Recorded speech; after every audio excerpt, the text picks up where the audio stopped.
Hello, everybody, and welcome to ListenABLE. Thanks so much for tuning in. And it's going to be an episode that's a little bit different this week, Dylan. Yeah, this is the first time we're profiling someone that doesn't have a disability. But when we launch this podcast, we want to talk about everything. Nothing is off limits. And we're going to talk to people, parents of people with disabilities. They might have disabilities themselves. We're going to talk about assistive technology.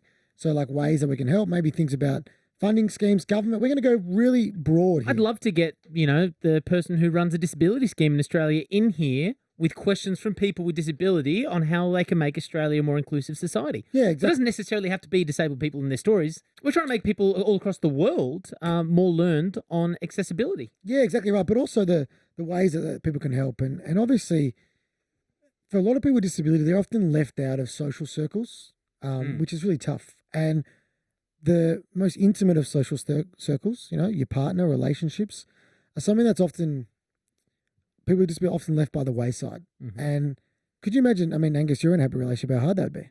Like to never have that opportunity. Well, love, sex, romance, intimacy seems to be a topic that not only do people want to know, even the disabled community want to know about it from other people, hear their stories, but it seems to be a recurring theme of question. People who don't feel themselves can be loved. Yeah. And I was like, who can we get on to talk about this? Maybe the person who loves you the most outside your family. Yeah. And it happens to also be one of the most learned people on this topic that we can find, in this country, if not around the world. And Can't wait to meet this person. not just saying that because I love her with all my heart.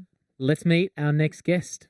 Hi, my name's Chantelle Otten. I am Dylan's partner and a psycho-sexologist working with a lot of people in the disabled community. Beautiful. Hey, Chantelle. Great to meet you. Now that we know each other Nice quite to well. meet you. Well, I said at the start, let's meet our guest, but of course we all have all met. You are the partner of Dylan, Yes. someone who he referenced in the first episode of ListenABLE, the love of his life. Yes, it's me.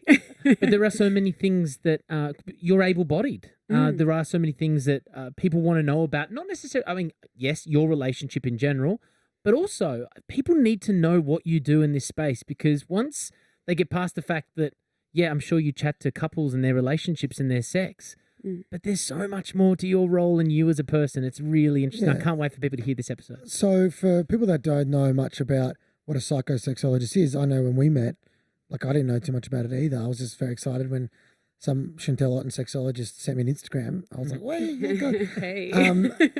Can you explain what that means? Yeah, so I am someone who's trained in psychology, and then I've done my science medicine degree specializing in sexual medicine, and I help anyone who has a sexual concern or query or worry around sexuality, and that includes people with different types of abilities, medical conditions, mental health conditions as well. I run the sexual medicine clinic at a private hospital in Melbourne, Australia, and I also have the largest psychosexology practice in Australia. So I have quite a number of sexologists who work for me, and we all specialize in different things. And my favorite is the most complicated things. You also have an incredible voice. You have a beautiful voice. Thank you. ASMR, what's it called? Oh, yeah, ASMR. Yeah, Hey, yeah. I hear it every night. I'm the luckiest guy in the world. God, you've got a great voice, Shanti. Thank you. Especially with the mics on. Now, I think there is a misconception about sexology that it's lava lamps and carpet and talk about Yeah, it's spinning circle beds. or whatever it is. Could be, It could, definitely could be. but it's not. Yeah, exactly right. And I think, the work that you do, really helps a lot of people of all different, as you said, disabilities, but also illnesses. So, what kind of people come and see you? Yeah, so we see individuals and couples from people who are of all types of sexual orientations and gender identities. And I specialize mainly in seeing people with medical conditions such as, people who are on oncology wards, so cancer, people on different medications, different life stages as well. And then I also see people who are struggling with different kind of mental health conditions, but people after accidents, that have impaired them in some way, or people who are just adjusting to the new me if something's happened within their body or, within their life that's meant that they can't function in the way that they used to function sexually and also from a self-esteem level. Then that's my job, to really be there and, be hand in hand with them on this journey to making sure that they have a sexually satisfying life and that they are able to be out in the community and find meaningful relationships with people. And I love it. So I'm very much involved with the people that come and see me. And, sex is sometimes the last thing that we speak about in our sessions. A lot of the time it's really about building up their confidence and making sure that they don't feel like they're alone, because a lot of people feel like they're the only one that's struggling with that problem at that time and that they're not normal. But realistically, there's hundreds, if not thousands of people that are also going through very similar things. Dylan and yourself started dating around the same time that Emily and I did. And so I was discovering what your role entailed at the same time that Dylan was. So when Dylan came in those first initial weeks of you dating, he's like, you won't believe what my girlfriend Shanti's does. And I'm like, and I'm sure a lot of people, when they hear sexologist, they go, okay, you charge $200 an hour. You get couples who are unhappy. They come in, they sit down on the leather couch and you tell them, do this, do that, go home. And then when Dylan told me about some of the stuff you've done in oncology wards, he was telling me, about potential patients that have maybe become paraplegic and now their penis doesn't work. And it's your job to tell them what sex means for them. It's like someone opened up the curtain to a lifestyle I've never thought about. Yeah. It's such an important role because sex, as we've learned in this podcast, is so important to not only able-bodied people like myself, but to everyone. Yeah, everyone deserves a sexually satisfying life. I've and got one. pleasure. Yeah, me too. What a surprise. Yeah. Now, I think it's interesting. You'll probably know more about that than I do because I'm just living my life and doing my job. So you get to see it from an outsider's perspective, Dill. Now, before I came into your life, though, you were touched by disability well before me. Can you explain? Yeah, so I come from a family where there are 4 children, and my older sister is 11 months older than me. Her name's Stephanie, and we were both born in December. We used to think we were twins, but that changed when we were younger, when she started going to a specialist school because she was born with a condition called gastrothesis, which means that your intestines, your stomach is on the outside of your body when you're born. And she had lack of oxygen during her operation to put that inside her body. So she has a big scar from the bottom of her chest down to her pelvic region. We call it her zipper because she doesn't have a belly button. And she was, I guess my parents didn't realize that she had an intellectual disability until we were in prep together. And then we kind of started realizing that she did things a lot differently. She is an extremely intelligent person, and she is also married to an intellectually disabled man, who has a brother who's also intellectually disabled. So I've grown up in a community where I've known a lot about disability, but I think prior to you, Dill, I didn't know a huge amount about physical disability apart from, my patients and people that were in my community. I was very much involved in the intellectual disabled community, since I was really, really young. One of the things that I loved most about joining your family was the way that your family integrated Steph and Chip into their lives, but also enabled them to be independent. So they don't live at home and they're not like babysat as such. They live independently. Can you explain this how it works? Yeah, so they live in an apartment next door to my family. My parents own the apartment, and they are, they love their independence, but they also love being connected. I would say my brother-in-law loves coming over a lot more than my sister does. If it was her choice, she would stay at home and watch movies all day long.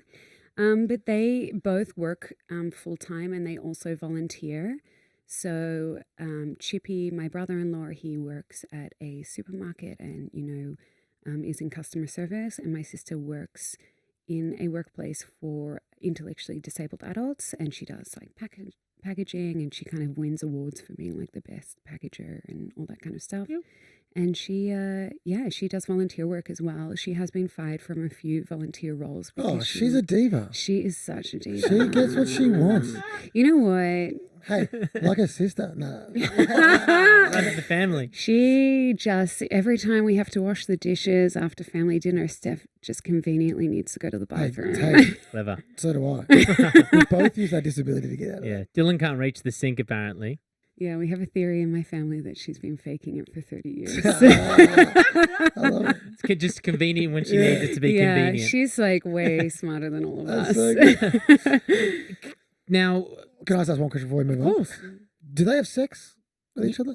Yeah, so they have a really active sex life from our knowledge, and you would know from family dinner that they love to chat about it.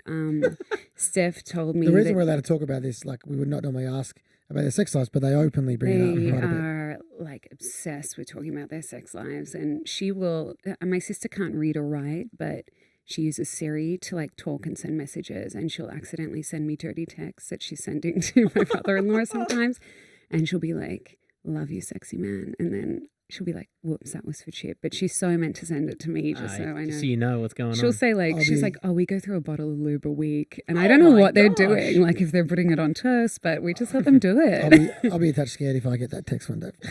She's pretty open. I mean, she's very flirtatious with you, Dill. very She'll come around and she'll be wearing lingerie underneath her dress and be like, "Look at this, Dill."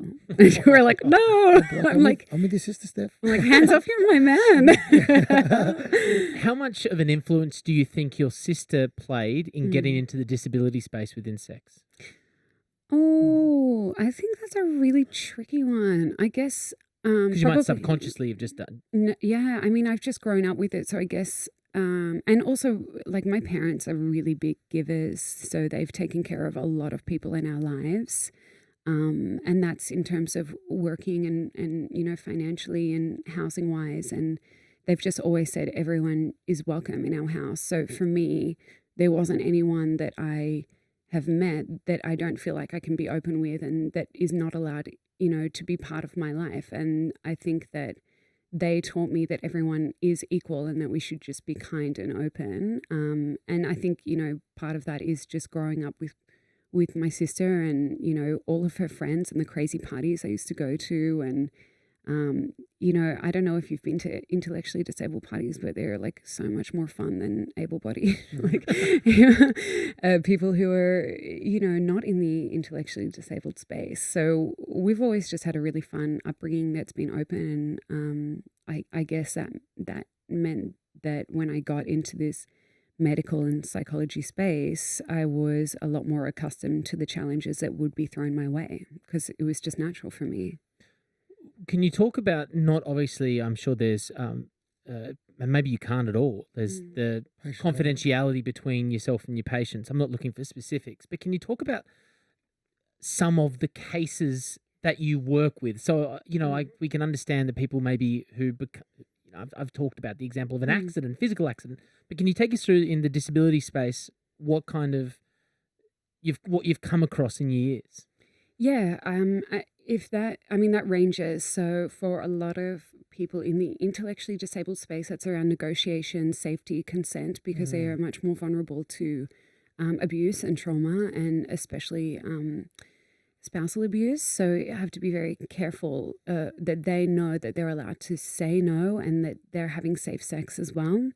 You know, and they also do naughty things and send like sexting and all that kind of stuff. So just being part of a team with their caregivers to make sure that they have someone to talk to that's not their parents or siblings that is able to advise them what's okay and what's, you know, maybe a little bit questionable in terms of safety around sex. And then with people in the disabled space that have got physical impairments, it's about navigating sexuality and whether that be something that they have always had, so primary disability, navigating how to, you know, be in a relationship, how to have sex with your different ability. That's something that I can help them with. Obviously, I've got experience with it as well. You do. Now, you know, I've learned a lot being with you, babe. I'm winking through the podcast. But also, you know, if it's an acquired injury, just being with them on that journey, because it's a lot of grief that people feel, and also it changes their relationship dynamics a lot.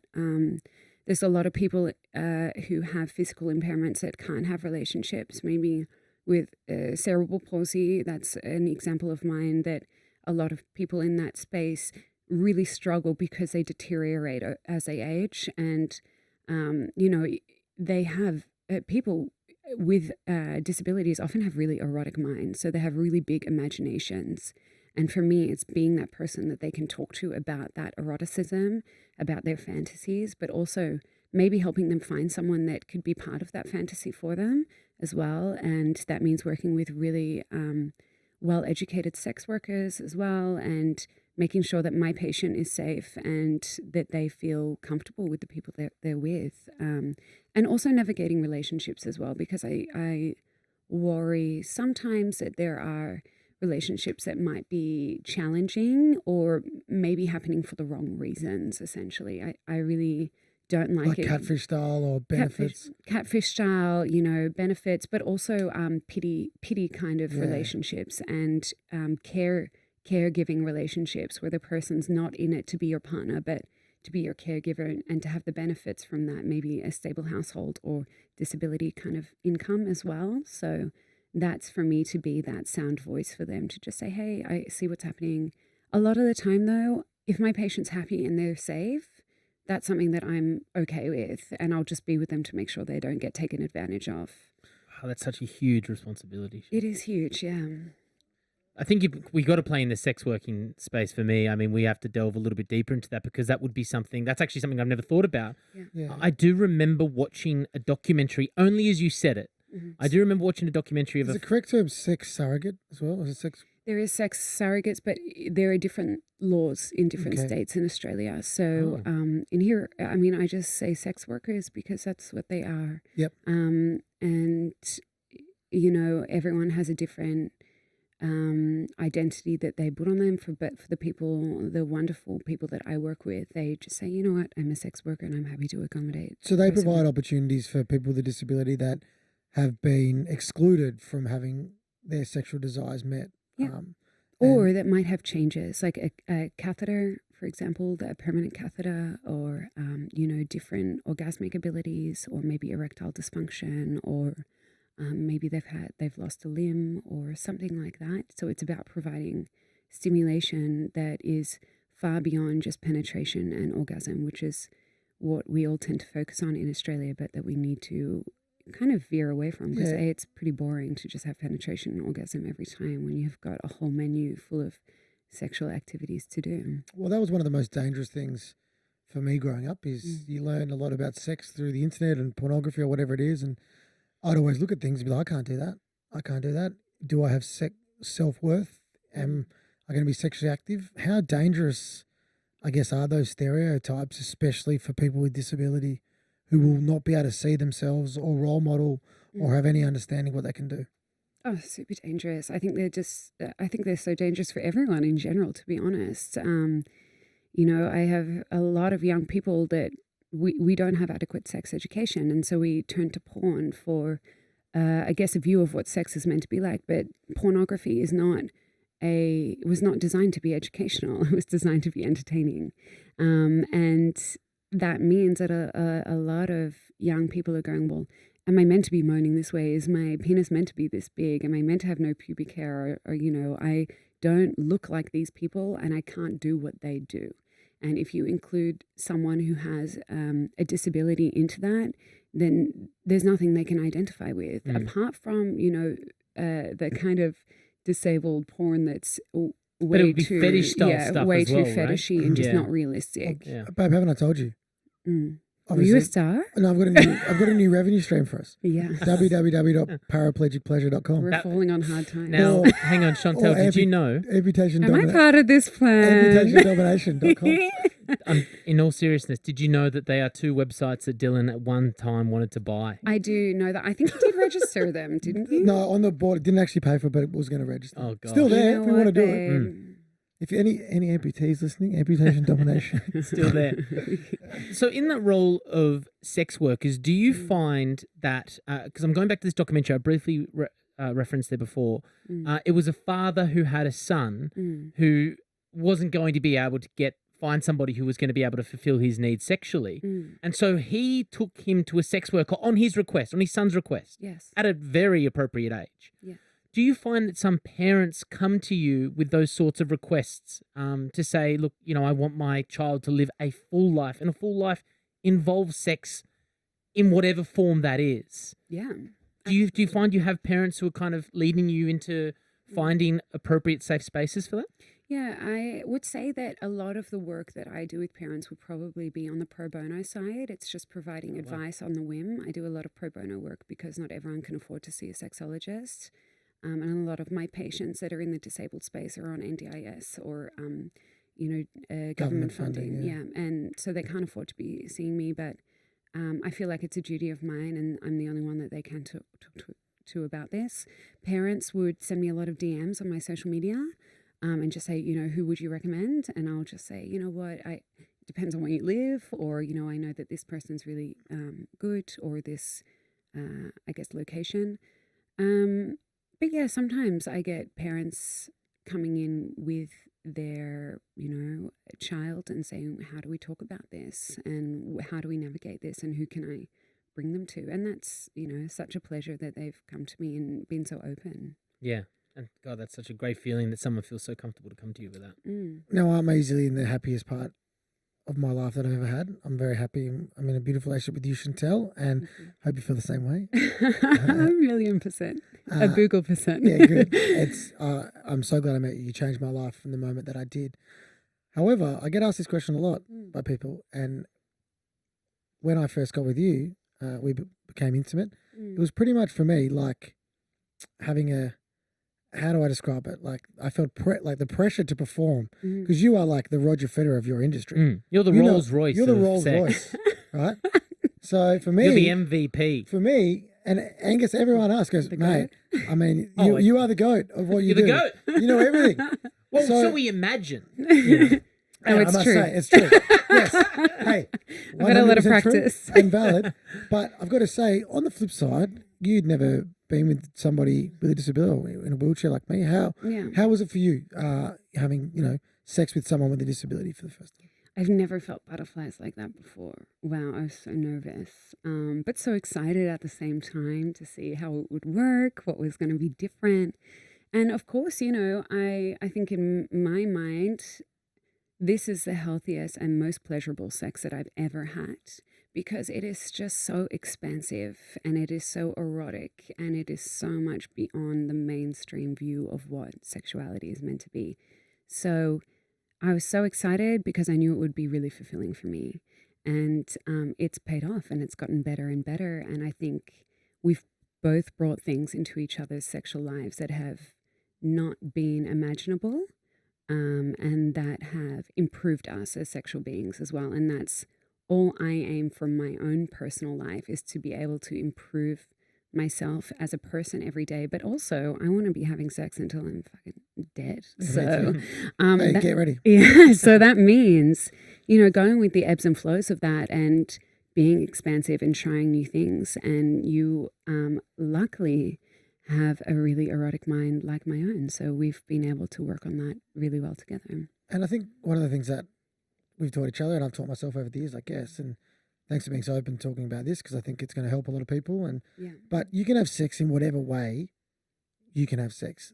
That doesn't matter if you have a disability or not. Yeah. You know what I mean? In terms of the features that you have, the things you can perform, the way that you can do it. There are a multitude of things that you can do that count as sex. And you're teaching me every day. It might even be like a massage. Yeah. You know what I mean? So for people with other higher level disabilities, lower level disabilities, an able-bodied person who is in love with someone with a disability but thinks they won't be able to do it, I mean, there's a wide range of things that can be done. Yeah, exactly. I mean, that just comes down to also like erogenous zones. And if you think about it, our biggest sexual organ is our brain. So the biggest organ on our body is the skin. The biggest sexual organ is the brain.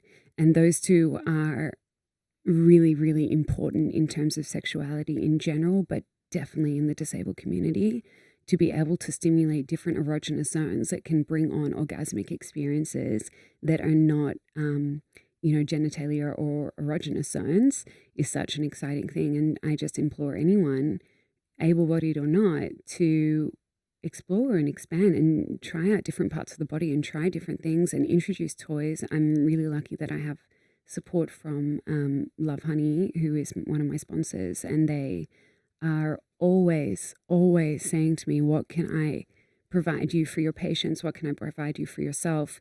What can we improve on? And I have the luxury of being able to work with them in terms of designing toys and designing things that would be helpful for the disabled community. Do you have like a link of something specific anywhere that is for maybe disability? The Shanti 5000. Shanti Banger 5000. I wanted to make it. Hey, where's the Shanti Banger 5000? Okay.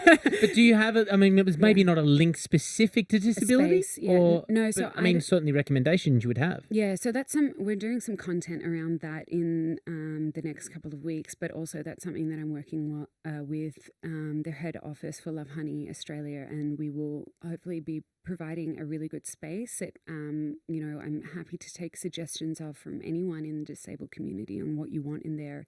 But there are really great things like wedges for under the hips to prop the pelvis up, different types of toys with long handles or short handles to be able to reach erogenous zones.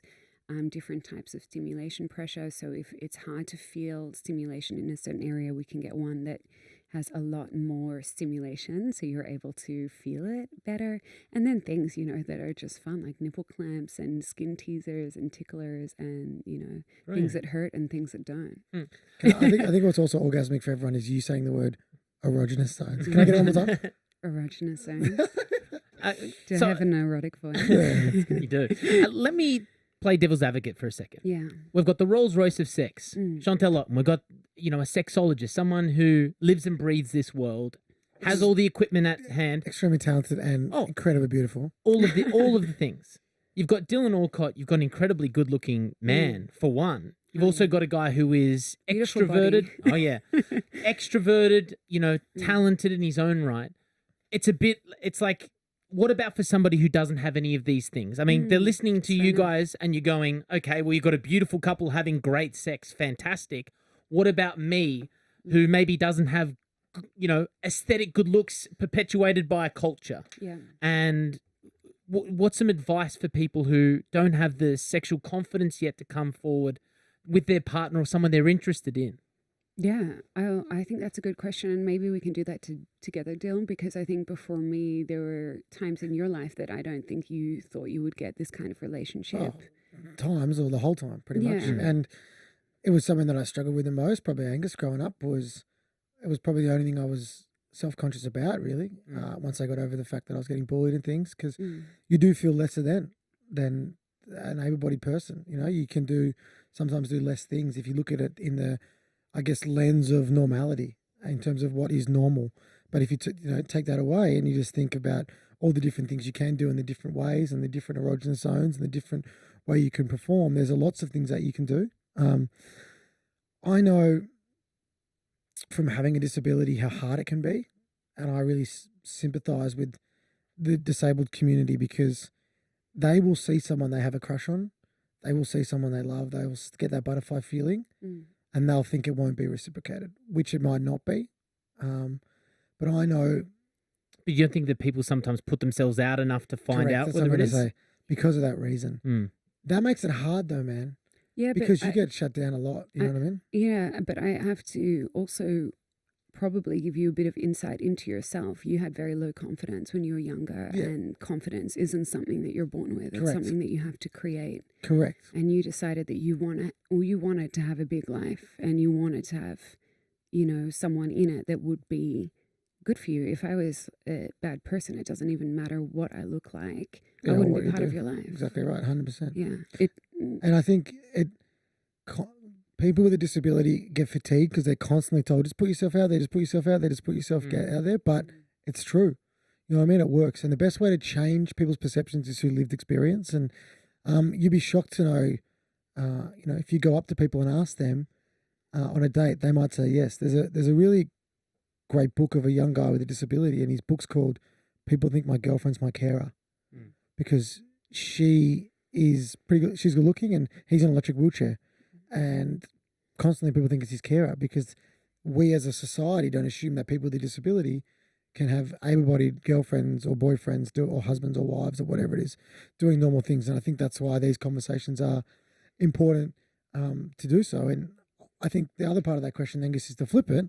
What's your advice, Chantelle, to people who are able-bodied who might see someone with a disability and think they're cute, and think they can't go up and ask questions, or they think they can't do things, or they think it might be weird for them to go up and start, I guess, an intimate Well, you started the conversation yourself, Shanti. Yeah. I mean, I pursued you, so Bloody oath you did. yeah, Right. I breadcrumbed my way into your life. Glad you Pretty easy to catch up to him, though.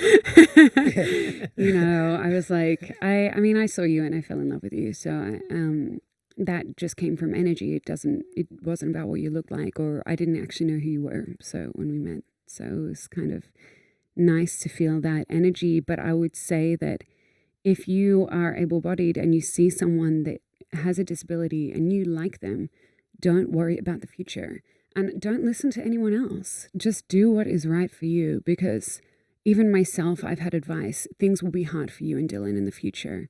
There are things that he won't be able to do. Do I care? Am I allowed to swear? Yeah, fucking hell. Do I give a fuck? Absolutely not, because I can do so much stuff by myself, and I can do much more when I'm with Dylan. And the fact is, I'm with Dylan because of how he treats me, not because of who he is, but the support that he provides me from a mental health point of view, the opportunities he gives me in terms of my life, and the security I have for the future that I want for my family. And if you meet someone that has a disability and you love everything about them, but you're worried about their disability, have those chats with the person. Open up, ask the questions. When I first got with Dylan, I said, is there anything I have to worry about in terms of your longevity, in terms of the fact that your spine is going to change as you get older, in terms of the fact that, you know, you won't be able to hold our children all the time when we have them. And he just said, well, we'll figure that out together. And that's the point. You can't find the answers to that unless you're with the person and you can ask them what they can do and not focus on what they can't do, because there's a lot of support out there to be able to get where you need to go and to be able to be with someone with a disability. I also thought you Amazing meant answer. in case my face changes. I'm like, there's Botox for that. Oh, honey, I've got the hookups for you. Let's backtrack though to the question I did ask before that. What's some of the advice that you do give those people with the confidence that Dylan doesn't have when they come and sit on your, I'm imagining, couch and ask the questions, or maybe in their own seats? Yeah, in their chairs. BYO chairs. Yeah. Yeah, they do often bring their chairs. I just say you can't stay in the position that you're in. The only way to get to anywhere in life is to move forward, whether that be rolling forward or stepping forward or whatever you can do. Let me be part of that with you, or find a support network that will be encouraging for you. And lastly, like, don't hang out with toxic people. I think that's a really big problem in the disabled community, that they tend to be surrounded by people that aren't really supportive, or that are, you know, don't view them as elite beings, which is what they are. I mean, everyone is exceptional in their own right, and having a different ability means that you have a lot of other options that you can do. It doesn't mean that you're mainstream. And who wants to be mainstream at the end of the day? You're not boring. And I think that's the main draw card. Life will never be boring for you. Can I add a tiny bit to that as well? The best way to change things is to talk about it as well. Oh, yeah, that's a good point. I'm a therapist. Everyone should talk about it. Yeah. But I think externally as well, not just in therapy. I mean, it's a taboo subject, especially with people with disability. And I think the sector, previously, I know because I grew up in it, when I would see sex therapists or whatever, would just be old school chat. Old school. Which is one of the reasons why I became a sex Exactly therapist. right. Yeah, because you wanted to change that. But for someone with a disability, why can't it be fun, you know, with all these, you know, emotional, talk about it in a different lens, so we're not so scared about it.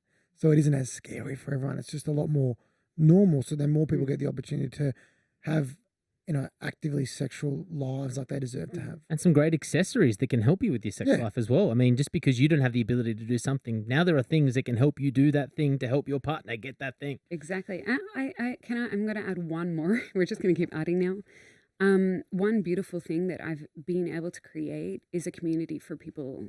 So if I have someone that comes to me and says, I don't know how to navigate this, and Dill, you've had these experiences for yourself in the past, try and find someone that's in a very similar position, or I will try and find someone for you that's able to give you advice on how they did it or how they got to where they are. Dill, when he was younger, didn't really know anyone who was disabled until you started going to basketball, right?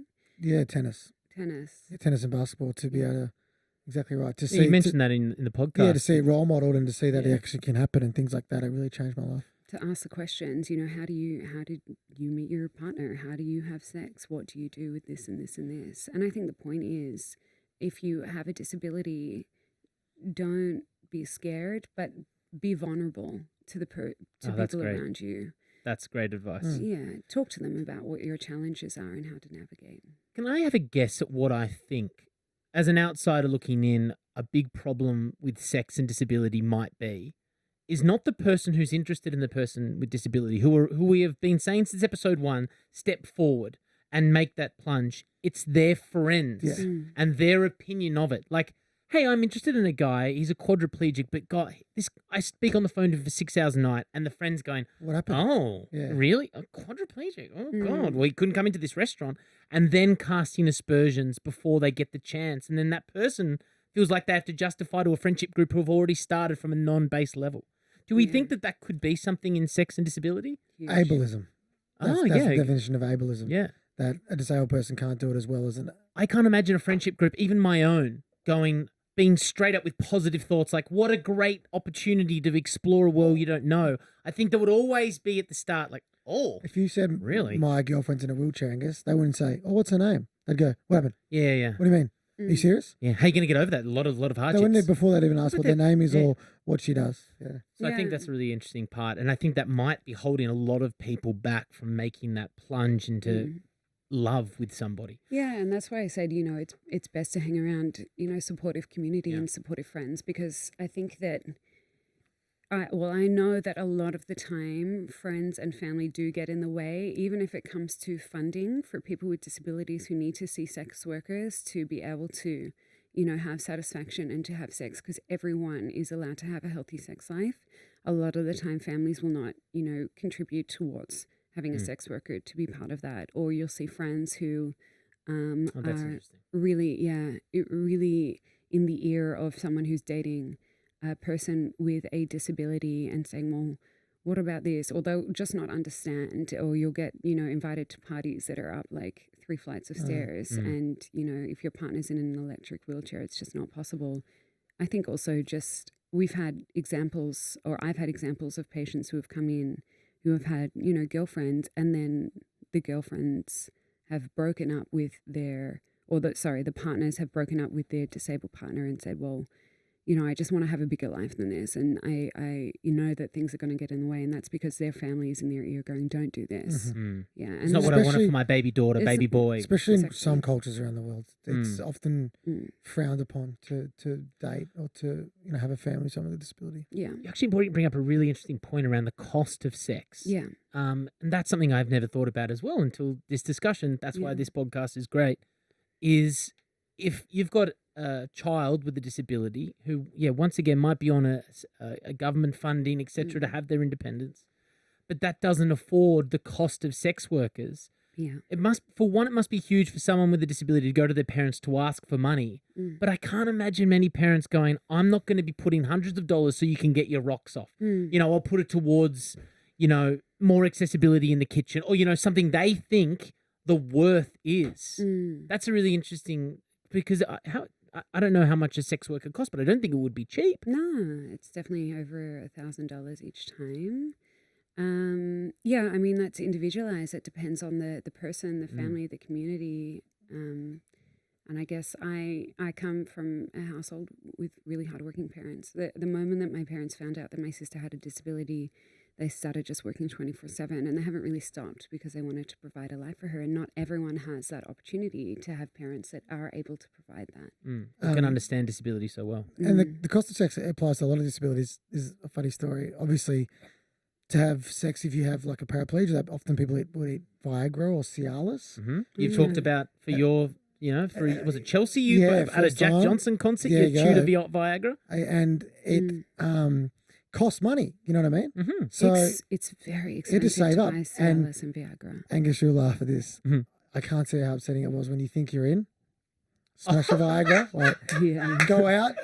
You'll be like, they said, no, I'm not into it. Like having pre-drinks and the party's cancelled. You lost $80, and also You're getting hot flashes. you get hot flushes like you're about to have a heart attack. It's so hot, Yeah. and you're trying to act cool. So and across a lot of disabilities, you know what I mean? Yeah. Like there's a commitment to have, you have to prep yourself almost, and then if it doesn't come up, well then it's a lot more wasted. It feels like sometimes with people with disabilities. Yeah. Yeah, I also want to add to it. You don't have to be taking those medications. You can have really healthy sex lives without, erections. You can still orgasm when you don't have an erection as well. So, Can you? yeah, if you I dare you to give it a go, but you'll probably get an erection. Yeah. So you just But play it's with so- the penis. But Yeah. you think there's pressure to perform normally with inserted commas there, which they're you don't have to. You know what I mean? And I think a lot of people with disability shy away from trying because they don't think they can do it the proper way. It's like fuck that. Do it in whatever way you can do it. Yeah. And have fun. Yeah. Well, what I've learned is everyone has a normal. Yeah. My normal is different to your normal is different to yours. So don't listen to what your normal is. No. If I found out what your normal was, I would be scared about. I think you would. I'd be, that's not my normal, Mine would Chantelle. be a bit blind. Yes, of course. But that's when, I mean, is there any other topics that you want to, before I get into a bowl of uncomfortable, is there anything else that you believe within sex and disability that you want to get into? Why are you reaching down? Dill just sent me a very sexy text. Are you getting turned on, Dylan? I am. Did you just sext your girlfriend who's a meter away from He you? submitted a proposal. Okay, well, I feel awkward. Let me get my bowl of uncomfortable question out of the way. Great. I didn't want to leave this to anyone else. This is a question from me that I think is a little uncomfortable for you two. Maybe not. I mean, you're very open with your sex lives. And I think it's important. Can you tell myself and the audience something awkward that happened in those first moments of finding each other's bodies and your comfortability? Oh, Dylan's pointed straight at Chantelle. Okay. That's not to do with disability. Exactly right. But it's kind of awkward that happened. No, he's asking about disability No, and it could've been- sexuality. Does it have to be about my disability? It or doesn't could it be- necessarily. Oh my God, you're so mean to I me. do. First time I slept over. So, okay, how do I explain this? Can we talk about it first before I talk about Okay. it? Whatever you want. I will turn the. You want to do it? Mics off for a minute. No, just go in. Oh, It's okay. all- Dylan's giving you Okay, full permission. Couple. so- You know what I say. This is me. First time I slept over, I was so nervous that my guts were churning when I slept over, and Dill was spooning me from behind. And you know when you need to like fart, Oh, and you're like, no, mhm. You're holding that in. and That you're gets like, worse. it's first sleepover, and then I did a pop on his leg. And that's your job because you can't control Yeah, that. that's normally me. So one of the best things that So Chantelle I think that normalized it. one of the best things that it did normalize it for me because that's something I was really worried about because Yeah. when we go out, as well, like if I blame it on you. if a something lot. smells in the I've restaurant, heard. Yeah. everyone looks at me, and rightfully so. Chantelle goes, "Must have been Dill," Dylan and even did though it it. was her, so So that's when when I fart, I just always blame it on Dill. But that time I couldn't because you knew that I did it. Brilliant. And I was true. so awkward. You know when you like stiffen up and you're like, fuck, no.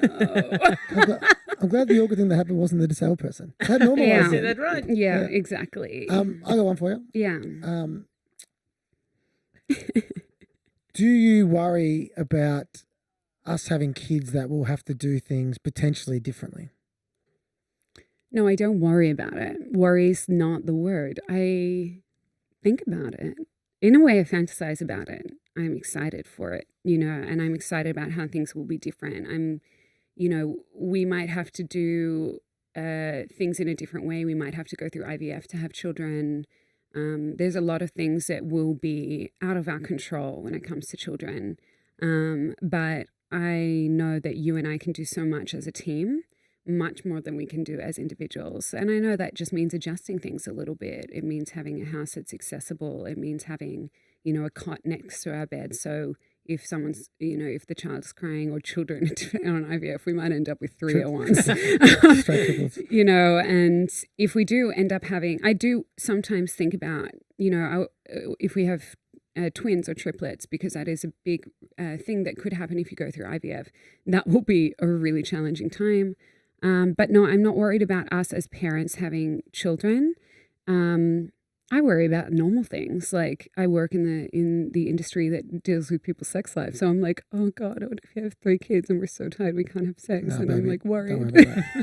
So I don't. Won't be an issue from this side of the desk. Yeah, I don't think about disability and being a parent. No. And I just want to chuck a disclaimer out here for any males out there. Please no Instagram DMs of this sleazy kind. However, you are very talented in what you do, and you do help a lot of people. How can people get in touch with you to either book an appointment or get advice? And I know you've got a great online community you built as well. And one of the most interesting, that's what I meant, confrontational in a good way. Like the amount of times I've opened up the Instagram on public transport or something, and there's been a photo on Shanti's Instagram, but it is a beautiful, informative site. And what is the account? Before you plug that, we met a guy called Brendan Favola who works on radio in Melbourne on the Fox, but he's also one of Australia's greatest forwards in AFL. And Carlton legend. The Carlton legend met Chantelle, and he goes, "Is this Chantelle?" I was like, "It is Fev." And he goes, "Shanti, you give me 2 posts about squirting, but you said there's 5 parts. Me and the wife are waiting. Where are they?" It's Chantelle Otten Sexologist. Yeah, Chantelle _ Oh, it is. Otten _ Sexologist. We should mention it's also spelled CHAN. TELLE. Yeah. Just because there might be different ways of spelling it. And it is an account that I know everyone is going to go check out immediately after listening to this. And let's stick around and follow it. And people can also get in touch and you do appointments online and in person via www.chantelleotten.com. .chantelleotten.com, so CHANTELLEOTTEN. Which is great because it's accessible to everybody. Absolutely. Just one more reminder, she is taken. Get off those DMs, everybody. Thank you so much for being part of this. Thank you for having me. Hey, and thank you for being my partner. I love you so much. And keep doing what you're doing in your industry, because you are helping a lot of people, but most of all, you're helping me become the person that I am, and I appreciate it. I love you.